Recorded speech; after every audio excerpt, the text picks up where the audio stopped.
अपनों के सवाल से और विपक्ष के बाणों से घायल मुख्यमंत्री जी ने एक कमजोर सी ढाल अपने लिए खोजी है। इससे अधिक कुछ नहीं। नाम बदल करके कुछ नहीं होगा। नाम बदलने से कुछ नहीं होता है। हमें चाहिए विकास। भारतीय जनता पार्टी के पास विकास के मुद्दे पर तो कोई विकास की तो कोई योजना है नहीं है, और ये पूरा कार्यकाल इनका जो पिछला भी गया है, पिछली सरकार का भी और ये सरकार का भी, दोनों विफल जा रहे हैं। उत्तराखंड सरकार ने एक ऐसा फैसला लिया जिससे प्रदेश की राजनीति गर्मा गई। सरकार ने प्रदेश के 4 जिलों में 15 जगह का नाम बदलने का फरमान जारी कर दिया। जी हां, जिसका स्थानीय लोगों ने समर्थन किया, लेकिन विपक्ष ने सरकार के इस कदम को गलत बताते हुए सही मुद्दों से भटकाने का आरोप लगा डाला। उत्तराखंड की धामी सरकार ने राजधानी देहरादून समेत प्रदेश के 4 जिलों नैनीताल, उधम सिंह नगर और हरिद्वार के 15 जगहों के नाम बदलने का फरमान जारी किया। सरकार ने राजधानी देहरादून के 4, हरिद्वार के 8, नैनीताल के 2 और उधम सिंह नगर की 1 जगह का नाम बदल दिया है। जिन 4 जिलों के नाम बदले गए हैं उनके बारे में चलिए आपको बताते हैं।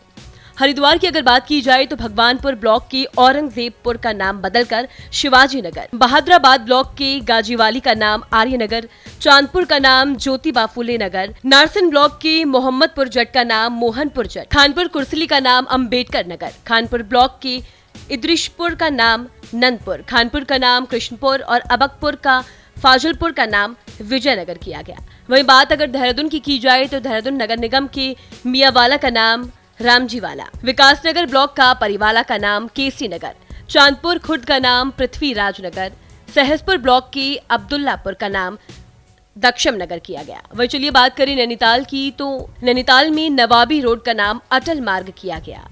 पंचक्की से ITI मार्ग का नाम गुरु गोवलकर मार्ग हुआ है। वहीं उधम सिंह नगर की बात की जाए तो यहाँ नगर पंचायत सुल्तानपुर पट्टी का नाम कौशल्यापुरी किया गया। देखिए, मुख्यमंत्री के इस फैसले के बाद से सियासत भी तेज हो गई।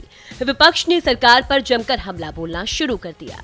हालांकि सरकार ने इस फैसले पर कहा कि ये फैसला सरकार ने जनता की भावनाओं को ध्यान में रखते हुए लिया है, जिससे लोग भारतीय संस्कृति और उसके संरक्षण में योगदान देने वाले महापुरुषों से प्रेरणा ले सके। वहीं सरकार के इस कदम को लेकर उत्तराखंड के CM पुष्कर सिंह धामी ने क्या कुछ कहा, चलिए आपको सुनवाते हैं। जन भावनाओं के अनुरूप, जन अपेक्षाओं के अनुरूप, वहाँ की संस्कृति के अनुरूप और देवभूमि के मूल स्वभाव के साथ उन स्थानों के नाम रखे जाएं और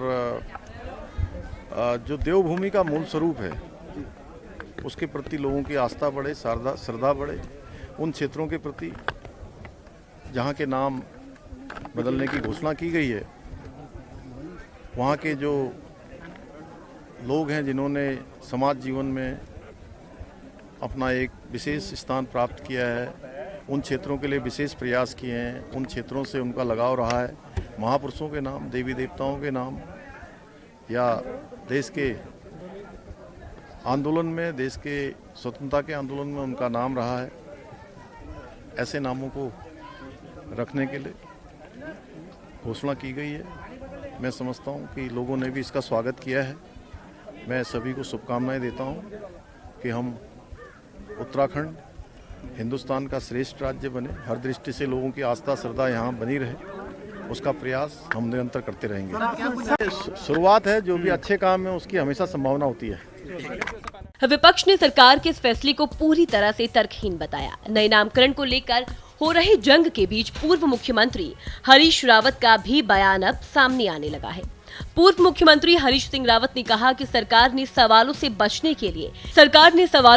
के लिए कमजोर ढाल का इस्तेमाल किया है। सरकार विकास कार्यों की जगह एक प्रोपेगेंडा इस्तेमाल कर रही है।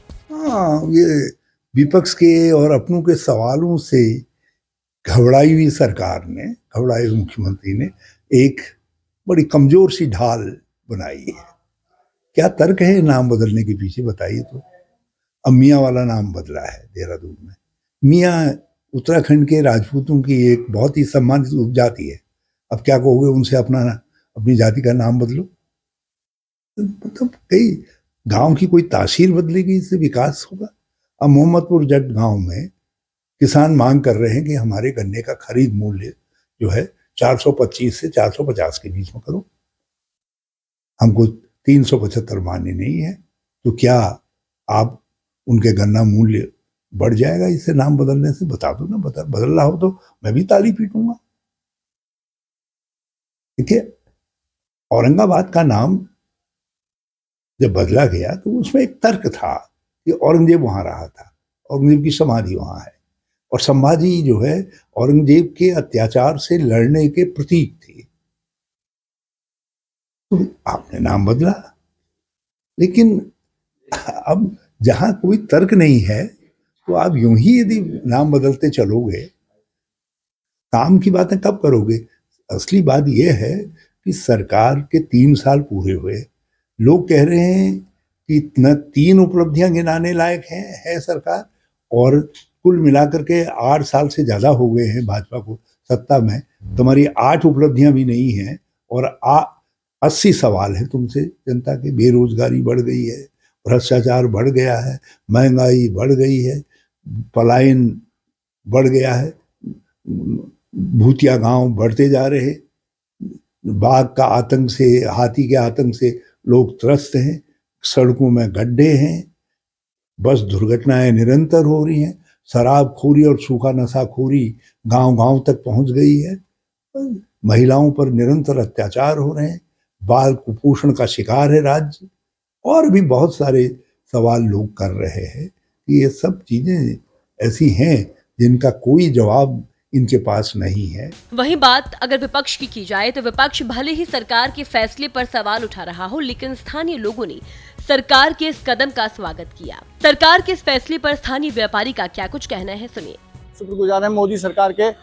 ये यहाँ पे उत्तराखंड में नहीं, ये पूरे यूपी में हर जगह जहाँ जहाँ ये अकबर, बाबर, हुमायूं, गजनी, ये सब नाम है। ये जो औरंगजेब आया था आक्रांता, उन्होंने ये नाम रख के चले गए हैं, लेकिन अब हम हिंदुस्तानी हैं, हमारी संस्कृति, हमारी वेशभूषा सब कुछ है, तो नाम भी हमारे वैसे ही होने चाहिए, हिंदू पारंपरिक नाम होने चाहिए। जहां एक तरफ उत्तराखंड सरकार के इस कदम की लोग सराहना कर रहे हैं, तो वहीं हरिद्वार में कई लोग इसका विरोध भी कर रहे हैं। कुछ लोगों ने नाम बदलने पर नाराजगी जताई। उनका मानना है कि इससे गांव की पुरानी पहचान प्रभावित होगी। मैं कह रहा हूँ नाम बदल करके कुछ नहीं होगा, नाम बदलने से कुछ नहीं होता है। हमें चाहिए विकास। ये गांव है, बड़ी मुश्किल से ये ग्रामीण क्षेत्र में हम चाह रहे हैं कि इसको सबसे पहले तो कुछ इसको नगर निगम क्षेत्र में इसको लिया जाए, और दूसरी बात कि नगर निगम क्षेत्र के बाद जो है यहाँ पर जो है जो गांव का नाम चेंज होने से तो अच्छा है कि जो गाजी वाली जो गांव है इसको हट रहा है, ठीक है, लेकिन हम ये कह रहे हैं एक गांव स्वतंत्रता संग्राम सेनानियों का गांव है, इस गांव का नाम स्वतंत्रता संग्राम सेनानी के नाम पर रखा जाए। इस गांव का नाम, यहाँ पर प्रगति मूल के लोग बहुत ज्यादा लोग यहाँ पर रहते हैं, इसका प्रगति नगर रख दो या कोई और नाम से सुधा करके, और यहाँ के लोगों से पूछा जाए, यहाँ की जनता से पूछा जाए कि कौन सा नाम आपको अच्छा लग रहा है। ये नहीं कि कोई जनप्रतिनिधि या कोई व्यक्ति जो है ये कह दे कि नहीं तो हम तो ये कर देंगे, ऐसा होगा, यही नाम पड़ेगा।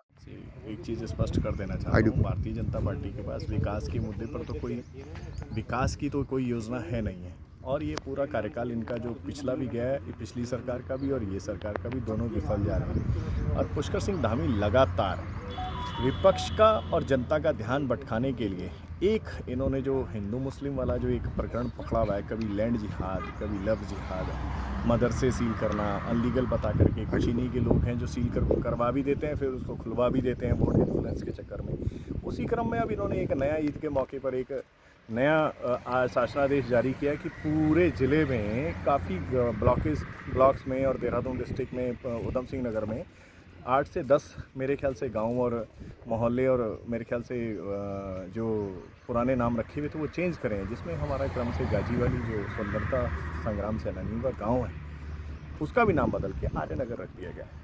नाम से कोई आपत्ति नहीं है, लेकिन विषय ये है कि यहाँ 14 परिवार स्वतंत्रता संग्राम सेनानियों के रहते हैं। अगर आपको नाम बदलना ही था तो आप उनसे रिलेटेड संबंधित अगर नाम रखते तो कम से कम उनको श्रद्धांजलि तो दे सकते थे, लेकिन आपको देश की आज़ादी से तो कोई लेना देना ही है, क्योंकि आरएसएस का तो सीधा सीधा एजेंडा रहा है, इन्होंने अंग्रेजों की भी गुलामी करी, मुखबरी करी है। इसका नाम बदल करके इनको अभी भी पुनर्विचार करना चाहिए राज्य सरकार को। और नहीं बदला तो मैं तो स्थानीय नागरिक होने के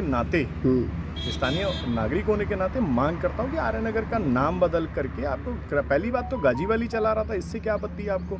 इसमें कोई मुस्लिम नाम रखा हुआ है, ये एक पहचान है हमारा, आज कई पीढ़ियाँ हो गई। अगर आपको बदलना ही तो स्वतंत्रता संग्राम सेनानियों के संबंधित, उनके परिवार से संबंधित, स्वतंत्रता संग्राम सेनानियों से संबंधित, उससे रिलेटेड नाम रखिए जो स्वाभाविक बनता भी है ठीक। और वो एक्सेप्टेबल भी होगा, नहीं तो हमारा विरोध जारी रहेगा। क्या उत्तराखंड सरकार का ये कदम राजनीति को नया मोड़ दे पाएगा या ये केवल एक और विवाद का कारण बनेगा? देखिए, नाम बदलने के इस फैसले ने एक और सियासी घमासान को जन्म दिया, लेकिन क्या ये कदम सच में जनता की भावनाओं का सम्मान है?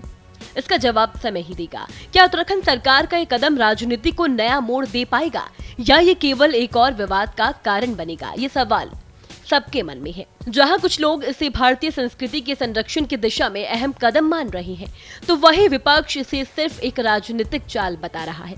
वहीं इस नई नामकरण के मुद्दे पर आगे क्या क्या होगा, ये देखना दिलचस्प होगा। देहरादून से अभिषेक कुमार की रिपोर्ट। वहीं नाम बदलने के इस फैसले पर आपकी क्या राय है, कमेंट में जरूर बताएं। वहीं इसी तरह की तमाम खबरें देखने के लिए देखते रहिए भारत एक्सप्रेस।